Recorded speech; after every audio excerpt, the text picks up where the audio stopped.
এই রঘুনাথ মুখার্জিকে সে কি করে? এই রঘুনাথ মুখার্জি একটা খাঁটি হিরে। এই গ্রামের সমস্ত কয়লার মাঝখানে একটা খাঁটি হিরে, একটা রিয়েল হিরো আমার ছেলে।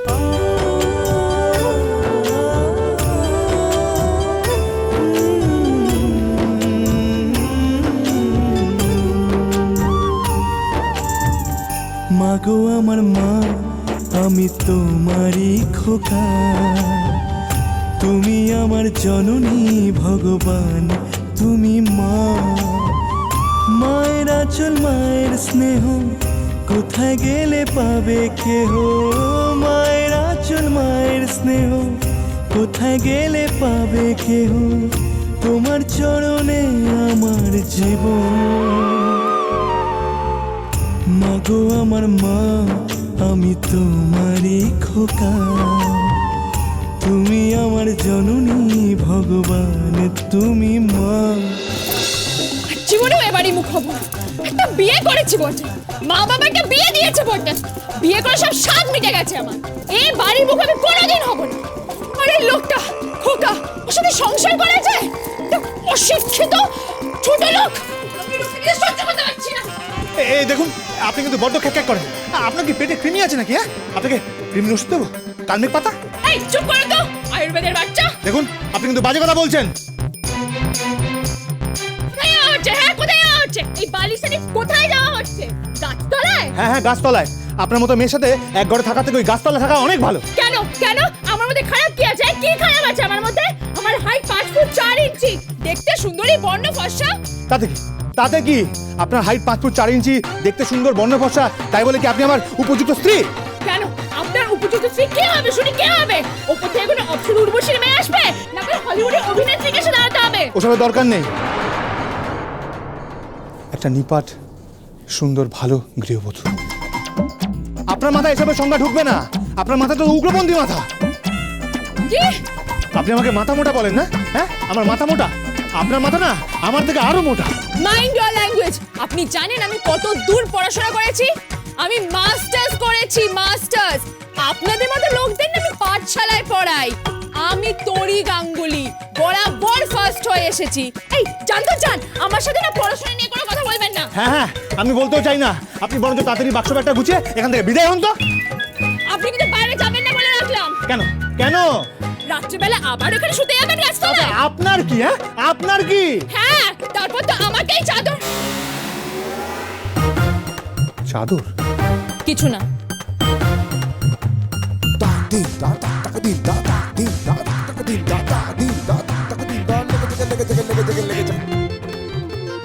দাঁড়ান দাঁড়ান, কাল সকালে ঘুম থেকে উঠে দেখি গায়ের মধ্যে চাদর। তার মানে চাদরটা আপনি দিয়েছিলেন? না মানে?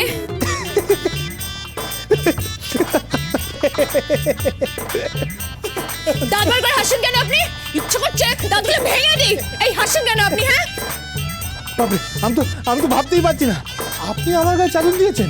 আমি তো জানতাম আপনি একজন হৃদয়হীন, আপনার কোনো মানবিকতাই নেই, একেবারে ইস্পাতের মতো মন। আর সেই আপনি আমার গায়ে চাদর দিয়েছেন, এই খোকা মুখার্জির গায়ে। দেখবেন দেখবেন, আবার যেন আমার ওই প্রেমে টেমে না পড়ে যায়। হ্যাঁ, এই শালা, আপনি কে? হ্যাঁ, আপনি কে? তো অপদার্থ, সারা দিন শুধু বাচ্চানবালি পরে ঘুরে বেড়াচ্ছে, কপালে তিলক কেটে ঘুরে বেড়াচ্ছে। অভদ্র একটা বর্বর, বাপের পাশে শুধু ফুটানি করছে, বউকে খাওয়াতে পর্যন্ত পারে না, ভাত কাপড়টাও দিতে পারে না, আর বড় বড় কথা বলছে। উফ! দম নিন। আমি তো ভাবতেই পারছি না। এই দিনটা কিন্তু আমি একদম মনে রেখে দেবো, একেবারে লিখে রেখে দেবো, বজরংবলীর পায়ের তলায় লিখে রেখে দেবো যে আপনি কিনা আমার গায়ে চাদর দিয়েছেন। ভাবতেই পারছি না। মা, ও মা, এই দেখুন, বাজে কথা বলবেন না। আমি ছাগলের বাচ্চা? আমি যদি ছাগলের বাচ্চা হই তাহলে আপনি কি? আমি বাঘের বাচ্চা। বাঘের বাচ্চা? আপনি হচ্ছেন ওই বাঘরোলের বাচ্চা। ননসেন্স, আমার ভালো লাগে না। আপনি যাবেন না? যাব না মানে? ফুলশয্যার রাতে আপনার ঘরে প্রীতবাবু ছিলেন, সেদিন থেকে আপনি আমার সাথে একসাথে থাকার যোগ্যতা হারিয়েছেন।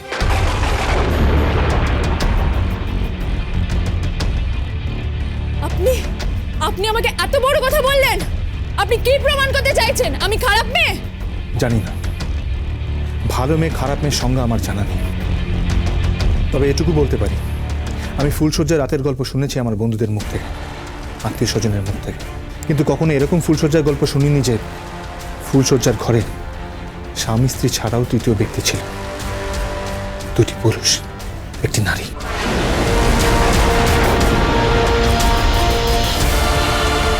খোকা, মুখ সামলে কথা বলুন। আপনি কিন্তু আমার নারীত্বকে অসম্মান করছেন। আর আপনি আমার পুরুষত্বকে অপমান করে বসেই আছেন। দয়া করে ঝগড়া থামান, আমার আর ভালো লাগছে না। তাহলে কি আপনি কখনো কোনোদিনও এই ঘরে থাকবেন না? প্রশ্নই নেই, বিশ্বাস করুন। সাপে বর হয়েছে। ভাগ্যিস প্রীতবাবু এসেছিলেন, তবেই আমি আপনাকে এড়িয়ে ঘর থেকে পালাতে পেরেছি। আপনার সাথে সংসার করার কোনো স্বাদ আমার নেই। আমি গৃহী ব্রহ্মচারী। আমার পৃথিবীতে দুজন আছে, মা আর বজরঙ্গবলী। তাদের মাঝখানে আপনার কোনো স্থান নেই তরিদি।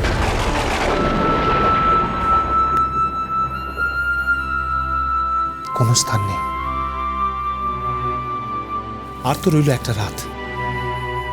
কাল সকালবেলা আপনাকে ভ্যানে করে নিয়ে যাব বাস স্ট্যান্ড, সেখান থেকে বাসে করে কলকাতা, তারপর আপনাকে বাড়িতে দিয়ে আসবো। দুজন দুই মেরুতে, আপনি কোথায় আর আমি কোথায়। যান, শুয়ে পড়ুন। শুভরাত্রি। আমাকে রিফিউজ করছে? আমাকে? এই খোকা! এই খোকা বাবু! এই, আপনি আমাকে রিফিউজ করছেন? আমাকে? আপনি জানেন আমার পেছনে হাজার লোক লাট্টু হয়ে ঘরে। একবার কলকাতায় পৌঁছাই, তারপর আমি আপনাকে ডিভোর্স দেব। দিনের দিন কলকাতার সেরা উকিল লেগে ডিভোর্স দেব। দেখবো আপনি কি করতে পারেন। আমাকে রিফিউজ করছে? আমাকে? তো অশিক্ষিত বর্বর লোক তোরই গাঙ্গুলিকে রিফিউজ করছে। আমি এই বাড়িতে থাকবো না, আমি কালকেই চলে যাব।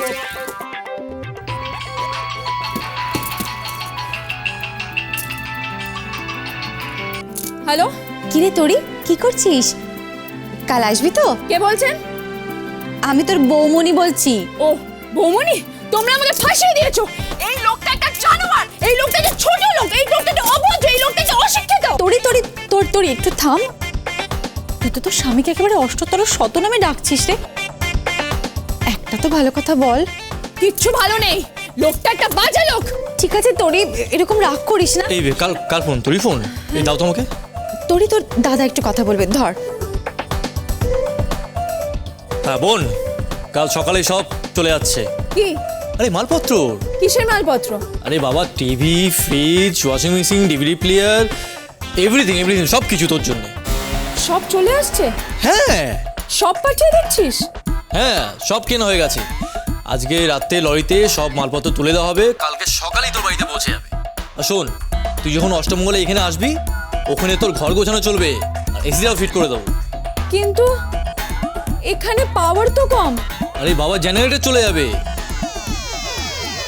ওফ, তুই চিন্তা করছিস কেন?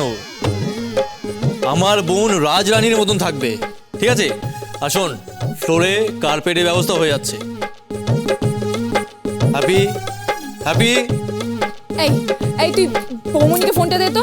আরে বাবা, দিচ্ছি দিচ্ছি। আচ্ছা এই নাও, তোমার সাথে কথা বলবে। হ্যাঁ বল। বৌমনি, আমাকে শাশুড়ি বলেছে আমার বাপের বাড়ি থেকে কোনো জিনিস এলে এখানে খালপুল বলে একটা জায়গা আছে, উফ, কি বিদঘুটে নাম, সেই মাঠে নাকি কেরোসিন দিয়ে সবকিছু জ্বালিয়ে দেবে। কি হবে? কি হবে আমি জানি না রে। বন্দুক থেকে তো গুলি বেরিয়ে গেছে। কি বলছো? বন্দুক থেকে গুলি বেরিয়ে গেছে মানে? মালপত্র যে লরিতে উঠে গেছে। তার মানে কাল সকালে অগ্নিকাণ্ড।